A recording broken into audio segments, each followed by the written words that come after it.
আগামী নির্বাচন কেমন দেখতে চান, কেমন সংসদ সদস্য দেখতে চান, কাকে ভোট দেবেন, চুলচেরা বিশ্লেষণগুলো কিন্তু এই চায়ের কাপেই ঝড় তোলেন তারা। আজকে আমরা সেই সাধারণ মানুষগুলোর মতামত তুলে ধরার জন্য আজকে আমরা এসেছি এখানে। শুনতে চাইবো তারা আসলে কেমন নির্বাচন দেখতে চান, কেমন প্রতিনিধি চান এবং আগামীতে তাদের প্রত্যাশাগুলো কি। আগামী নির্বাচন আপনার প্রত্যাশাটা কি? আমরা ভালো সুস্থ নির্বাচন চাই। আমরা দেশকে শান্তি শৃঙ্খলাভাবে চলতে চাই, শান্তিতে ব্যবসা বাণিজ্য করতে চাই। আমরা ব্যবসায়ী, আমরা তালতলা মার্কেটে ব্যবসা করি।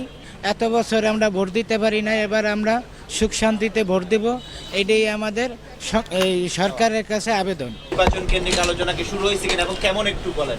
মানে কি বলবো, আগে সকালবেলা যখন আমরা দোকান খুলতাম তখন দেখতাম মানুষজন নাই, কিন্তু এখন আমরা যখন সকালবেলা দোকান খুলি আমরা দেখি নির্বাচন নিয়েই আলাপ করে বেশি বেশি যে আমরা এবার একটা সুষ্ঠু নির্বাচন চাই, আমরা সঠিক একটা মানে এমপি চাই, সঠিক দেশ পরিচালনা করবে এমন লোক চাই।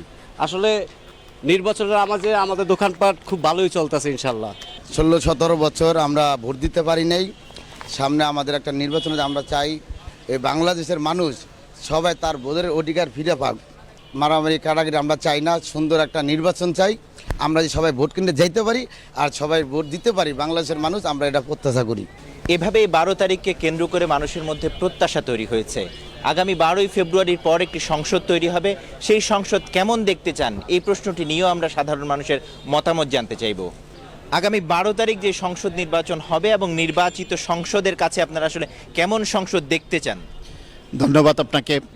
আগামী 12 তারিখে যে জাতীয় সংসদ নির্বাচন, এই সংসদ নির্বাচনে আমরা এরকম একটা সংসদ চাই যে সংসদ গণতান্ত্রিক রাষ্ট্র ব্যবস্থায় সমস্ত জনগণের আশা আকাঙ্ক্ষার মূর্ত প্রতীক।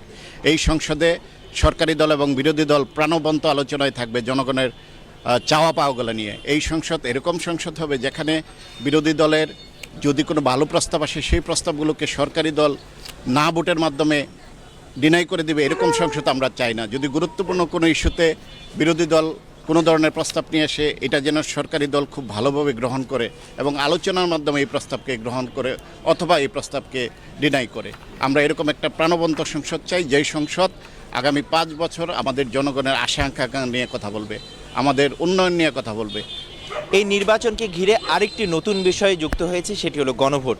সেটি নিয়েও আসলে তারা খুব কম জানলেও বিশ্লেষণ করছেন, কথা বলছেন, আলাপ আলোচনা করছেন এই চায়ের দোকানগুলোতে। আমরা একটু জানতে চাইবো যে আপনাদের আসলে গণভোট নিয়ে আপনারা কতটুকু জানেন এবং কয়টি ভোট দিতে হবে।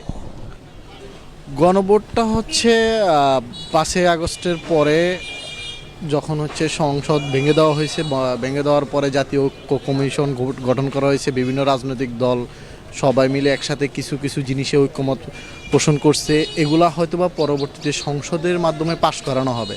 এখন এই জিনিসগুলা যদি আমরা হচ্ছে এগুলার পক্ষে থাকি তাহলে আমরা হ্যাঁ ভোট দিব, যদি এটার বিপক্ষে থাকি না ভোট দিব। এটা হচ্ছে গণভোট।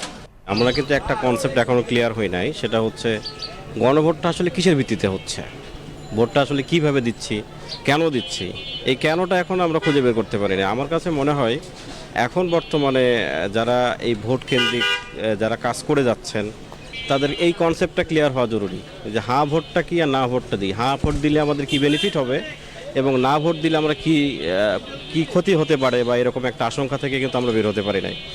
আপনাদের মাধ্যমে এটা আহ্বান থাকবে যে আপনার এই জায়গাটা একটু ক্লিয়ার করা।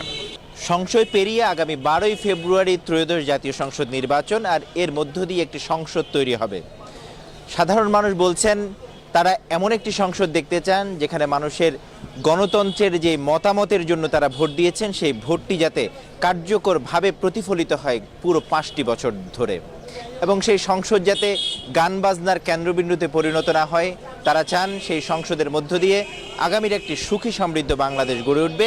পাশাপাশি এই গণভোট নিয়ে অনেক সংশয় তাদের মধ্যে আছে, তবে বেশিরভাগ মানুষই তারা এই গণভোট সম্পর্কে জানেন যে তারা 2টি ভোট দিতে হবে।